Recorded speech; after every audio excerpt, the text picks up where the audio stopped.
First of all, I wanted to say congratulations for on the Golden Globe nomination yesterday. That has to be really really exciting just to see the film getting love and then the music especially getting love like that.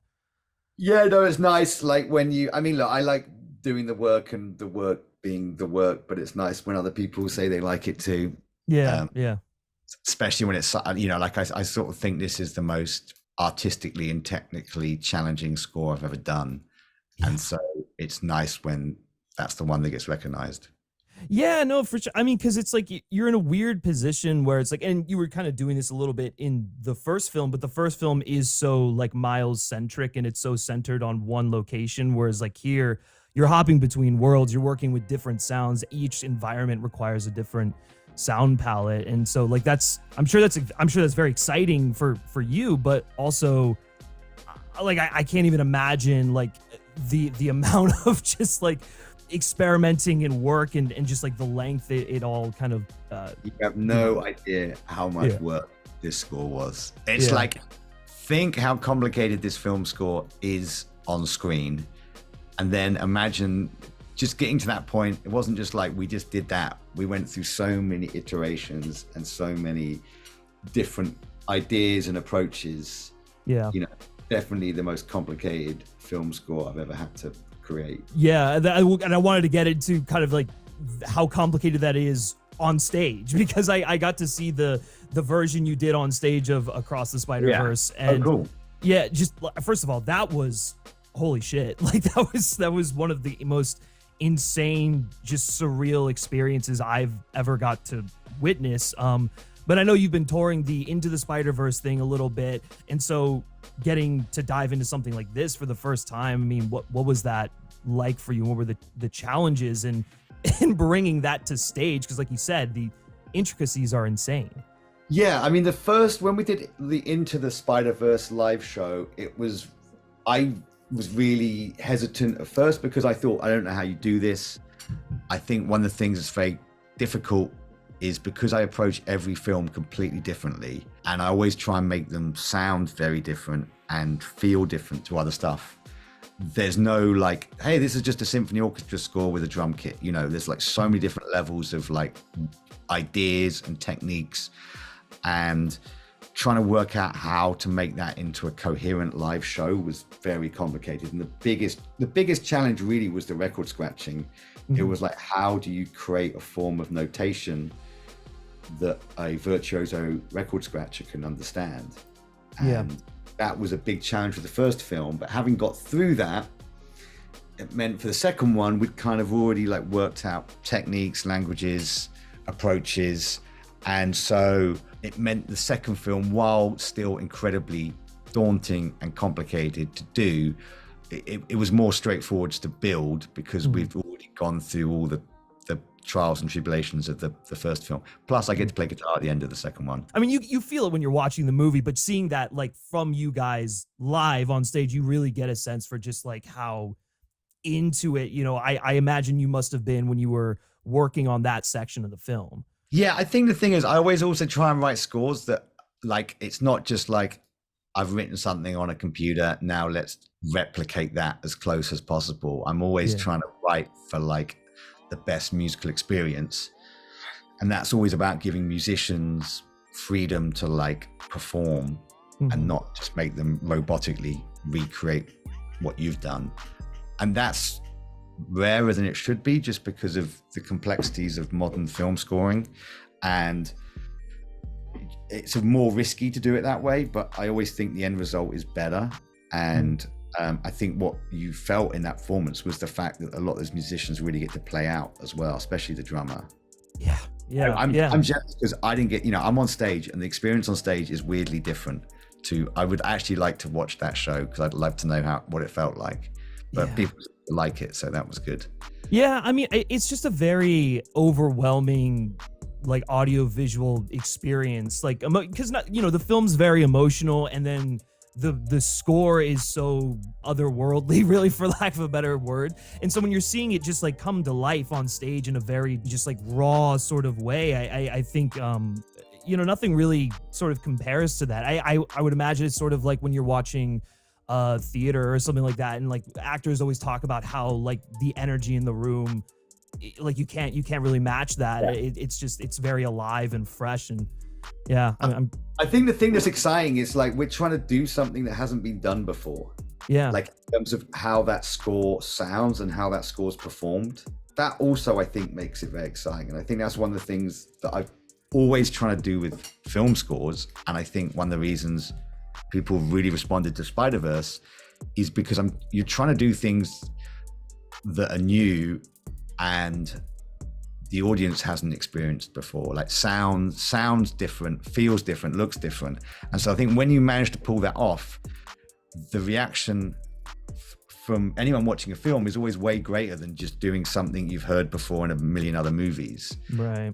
And to get to that point, you have to fail massively. I mean, you have to fail over and over again, because if you're trying to experiment and push at the edges, you're going to get it wrong a lot of the times. And so I think on this film, one of the things that people don't necessarily see is how much time was spent coming up with things that didn't work or didn't feel as strong as they could be. And I was on this film pretty much for 5 years, ever since finishing the first one. Not too intense for the first couple of years, but then it got more and more intense.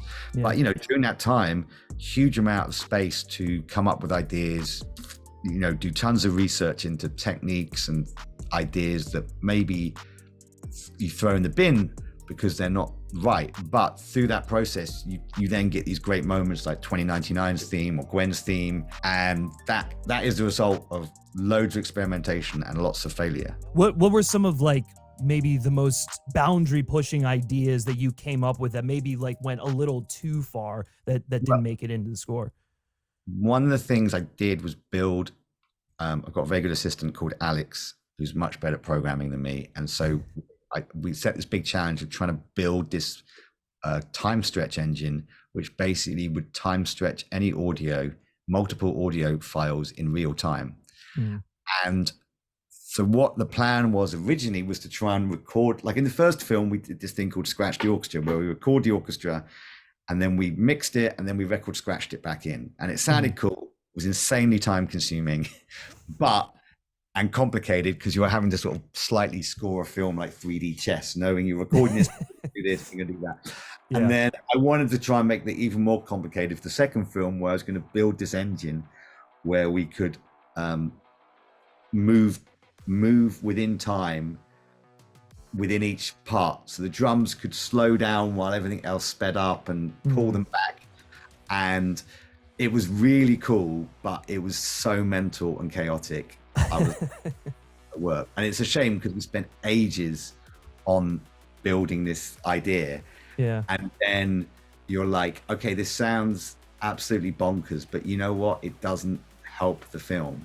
And part of that engine is still in the film. You kind of hear it in a bunch of noises, like electronic noises and some of 2099's sort of strange bits. But basically the core idea of that vanished. And like, there's loads of stuff like Spot. I came up with all these kind of ideas of Spot that were based on the idea of lots of spots appearing and like these synth sounds. And again, they were really cool, but they didn't emotionally work for the film or work for his character. Yeah. It's all very well doing something that sounds cool, but if it doesn't help the story or push the storyline or help the emotion, then in the bin it goes. Yeah. Well, I mean, it's like the age old expression of like, you have to kill your darlings, like even if it's something that you're like super stoked about. But I guess the good thing is like now you've done it, so if like for whatever reason like another opportunity comes around where you could use it and it would fit emotionally, I guess there's an opportunity to do something like that. Yeah, it's kind of like the thing that's exciting is being an explorer. And I think as a film composer, you don't get to explore as much as you'd hope. You're often having to do things that you're basically going to lands that have been discovered before. And I think what was great about Spider-Verse is we really got to be explorers and really be like, okay, let's just go into the distance and see what's over there. And if you just go back to the sort of films you're digging, like those early John Barrys and Schifrin, they were explorers. They were making crazy, like different mixes of sounds, John Barry's bringing the Chimbalom for the Ipcris file or King Rat, and and all these kind of things. And for me, it's like I want to have that same level of like making scores that could have never existed at any other time apart from right now. Yeah.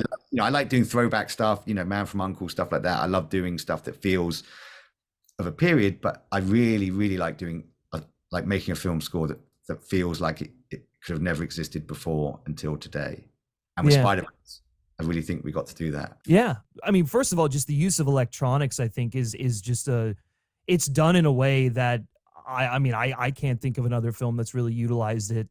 Or sorry, another film that has utilized electronics in the way that you have. Obviously, the record scratching is very integral to this. I mean, it's yeah, I mean, but I think that's kind of the cool thing because like those guys, like John Barry, like Lalo Schifrin, Ennio Morricone. I mean, their sounds became so iconic because they were doing things that were different, because they were unafraid to push the boundaries. I mean, I've heard you talk about like the good, the bad, and the ugly theme, where it's like that Yeah. is just like a mental sort of thing that is now. I mean, it's used in car commercials, for God's sake. It's like Yeah, it's trying to find new ways of doing things, and it's it is hard. It's like a harder path to go down, but it's more rewarding when you've done it. And I think the electronic, one of the things I sort of feel is there's often like two camps in scores. There's like kind of traditional, which is very nicely harmonic, melodic, predominantly orchestral music, that's kind of got great emotion. Sonically is kind of, you've heard it all before. Then you have like really sonically adventurous music, electronic, sound design sort of stuff, but then doesn't necessarily deliver on the harmonic and the melodic and the emotion level. And I'm always trying to find, how do I pull these two worlds together? Yeah. To get something that gives you that weight and emotional hit, but still has the sound of something you haven't, that feels new. Yeah. Well, I mean, in the case with this, I mean, I feel like you truly get that, because the traditional orchestra is a very, very big part of the film, and it's like you can't take that out of it, because then you don't get the human aspect of it, the I don't know, the emotional core. I mean, when it's all working together, I think that's when it really like hits you. Yeah, thanks. Like I mean, the first film, weirdly, my initial approach on the first Spider-Verse was to try and do it all electronic, because I really wanted to feel completely different from any other sort of superhero film. But then I realized it didn't really deliver in the way it needed to for the story and the emotion. So, then start bringing in the strings and the brass and all that kind of stuff. I'm kind of curious, like just on your general, just sort of like thoughts on like the state of film composition at the moment, because it feels like you were sort of you're sort of talking about, there is that traditional sort of orchestrations and all of that, but then there is like, the more boundary pushing composers like yourself, like someone like a Ludwig Göransson. But it feels like, when like Hans Zimmer sort of came onto the scene, because he was such a game changer for composition, I feel like everyone sort of started chasing that sort of sound, and then they lost the thing that was weird. Fresh, I think like Hans has done some of the most amazing scores in the last couple of decades. Yeah. Stuff like Sherlock Holmes, I think is brilliant. Interstellar, I think is brilliant. Loads of really groundbreaking work, but I think it also created a kind of industrial complex of film composition, which the effects are, on one side, I think there's been stuff that has really been exciting for the film music world. I think there's another side which has been a lot less exciting, which is, industrialization of film music, taking it away from like one voice and giving it to like sort of 20 voices that are just trying to, I hate the word, please the client. And I think when you're over an entire film yourself and you're writing everything yourself, you get so immersed in the score, you're making decisions that you can't make if other people are maybe writing parts of the score. Those big films are really brutal and there's so much to do on them. So I understand the need for some people to like have a lot of extra writers and stuff, but I like being all over every note on a film. And so it means you can kind of create through lines, you can create like tiny details, because everything is in your head and you've done everything on it. And I think over the last decade, I think we've started having a few more individualistic voices come through. Yeah. And I think that's been exciting, because I think there's loads of exciting film music being made these days. I think the biggest difficulty is that appearing in more mainstream film, because I think the hardest stuff to do is to deliver the emotional the emotional delivery you get from a sort of, let's say, blockbuster film score, but with the sonic invention, because it is really hard. And Hans created some amazing things that totally transformed the industry, and rather than everyone keep trying to create new things, they just chase those. And you can hear the impact of something like Dark Knight over zillion scores. Dark Knight is a brilliant score, but you've heard it so many times you forget how innovative it was when it first came out, because it's just been written so many times. Yeah, and I'm sort of curious, like, if that, do you feel like because you were able to work on like an IP, for instance, that is so universally beloved, like Spider-Man, and because it was like a different take, it was like an animated take on it, that allowed you the latitude to just sort of like really innovate in there and like be like, hey, we like big films can have this individual touch, can have like the stamp of an artist? It really comes down to the film itself. Does the film allow you a creative freedom? And I always try and choose films that allow some level of creative freedom. And if the film you're working on feels more committee-led or studio exec-led, then it's hard to make a score that feels not also studio-led or exec-led. I think with Spider-Verse, everyone can see how much artistic risk is taken in it, and how many boundaries are being pushed. That gives you as a composer a whole different leeway to write stuff that's more crazy, but also that works with the film. Because if it was a sort of, let's say, slightly more generic superhero movie, loads of those cues wouldn't work. They would just feel weird. They'd sort of walk over things. And so, I'm influenced massively by the film, and it's when you've got a great film to work with, it makes your job 100 times easier. Do you feel like it being animated is a big like reason why it's sort of able to be? Yeah, I do think it's a thing where, because it feels like a world you haven't seen before, right? Then that it's a way you can be more exciting as a composer, because you're not having to live up to expectations of what people think it should be. That's where stuff, let's look at Dark Knight, right? Like, Dark Knight came out now or like 5 years ago or something, it would probably have to be scored quite differently, because everyone would be like, this is what it has to sound like. And like I say, the best movie experiences are where something feels new and different, and when you experience something and it feels, this is exciting, I haven't seen it before. And when you're like, oh, here comes the big fight scene with some CGI people throwing some things around. I've seen this a million times before, I've heard it a million times. Here comes the trumpet going, like, or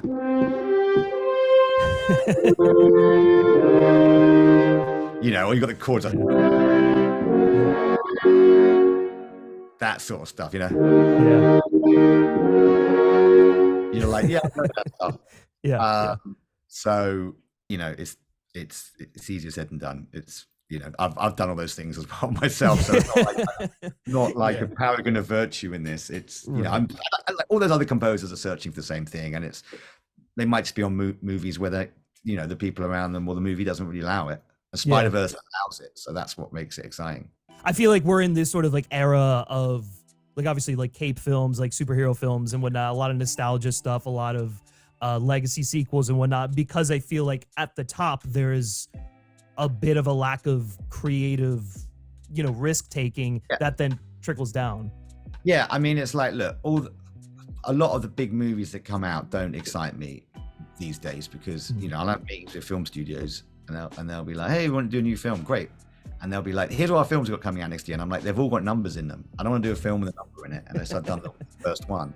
And the reason is because once you're doing a sequel, you've either got to play to expectation of what's been created before. So creatively, you can't be as free, or you ignore that, but then you're kind of ignoring the fan base and the reason people want a sequel, which is also shit. Because it's like, you want to hear the theme from the first film, you know, and you don't deliver that, then that's going to annoy the audience as well. Whereas for me, it's more fun to create everything from the ground up. So, you know, I do things like, I don't know, Nola Holmes or Bad Guys, because I'm doing the first one so I can create the language. And also it's probably because I'm not good enough at copying other people's themes. Not that great. And it's like, easy for me to just do my own one. Then I'm like, oh God, I got to learn this other theme. It's got lots of very clever counterpoint in it that I can't do. Yeah, I wish there was slightly more films where you'd kind of go, ooh, what's that, or what could that be, rather than, I think if you see a poster and you know what it's going to sound like before you've even seen the movie, that's disappointing. I think there's a lot of films you can just look at the poster and you're like, yep, I know what that's going to sound like. Yeah. I mean, it's true. That comes down into, like, you know, trailers and marketing too. I feel like so many trailers do not. They're doing the whole like insert pop song into, you know. Trailers are fucking appalling these days. Like, I literally don't understand how marketing people have not clocked onto the fact the audience is so bored of a little piano note going bing bong bing, doo, doo, doo, doo. Like solo vocalist singing old pop song. I don't know. You spin me right round, like you spin me, boom boom, right round, boom boom, like a record. Yeah. And then you're gonna have like,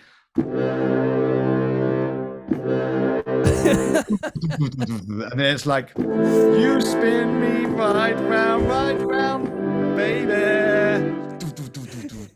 It's so true. And I think the thing is, it doesn't treat the audience with respect.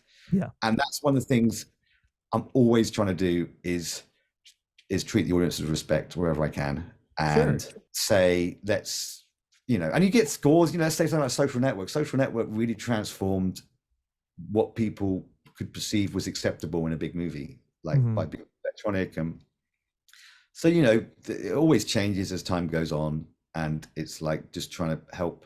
You know, anytime someone does a great score, you know, Ludwig's a fucking brilliant composer. Yeah. And, you know, his scores are fantastic and really good at like setting the benchmark for like what blockbusters can sound like. Because that's the hardest thing, is getting blockbusters, big movies to sound different. Yeah. No, I think so. And I mean, it comes down from all, sort of angles. Like, if, you know, if you're hearing like a sound in a trailer that you associate with it, like what you guys do with the Spider-Verse movies, you know, like the Miguel O'Hara theme was in that trailer, you know, and it was like, yeah. Don't get me started on marketing people not understanding the use of sonic branding. Yeah. Okay, this is really boring. Okay, but have a logo. Let's say the Star Wars logo. That is really iconic. That is in people's heads. That is their connection to that film. So would you get someone else to do a bad Star Wars logo on the trailer? No, you wouldn't. You'd use the original logo because people are connected to that. So if you've got a theme or sonic ideas that people connect with a movie, use them in the trailer. And it drives me fucking crazy how many times any film, even not just ones I work on, where they'll just put some really generic stock library trailer music on that has no emotional connection for the audience, tells them nothing about the film, prepares them nothing for the film. If you can tease themes in for movies before people have seen them, when they see the movie, they will already know part of that sound. And so when it comes in, they're going to have a better connection with that movie, and that movie will land better. You look at the Batman, Giacchino did that great theme. They use it in the trailers. Then they do the trailer where they use it with Nirvana and all that kind of stuff. But when it hits in the film, you already heard that theme. It's familiar to you. And so you're already immersed in that world and you connect with that world better. Then your movie's more of a hit.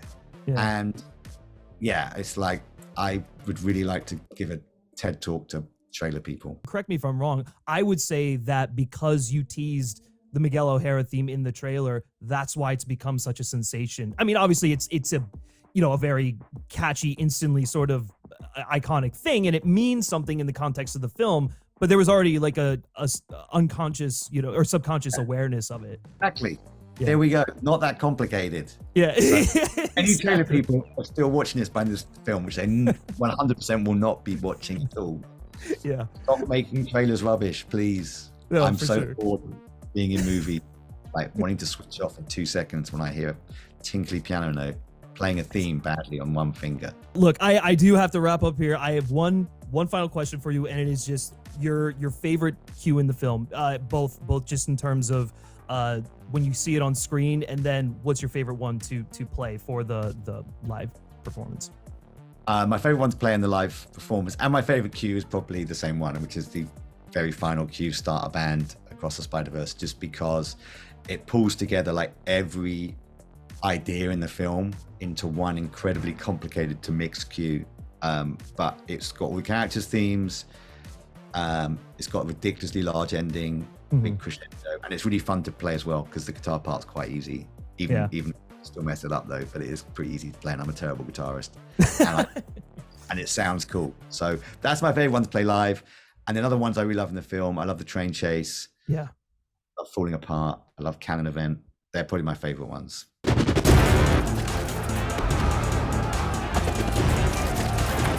do you think you are? Really? We are supposed to be the good guys. We are.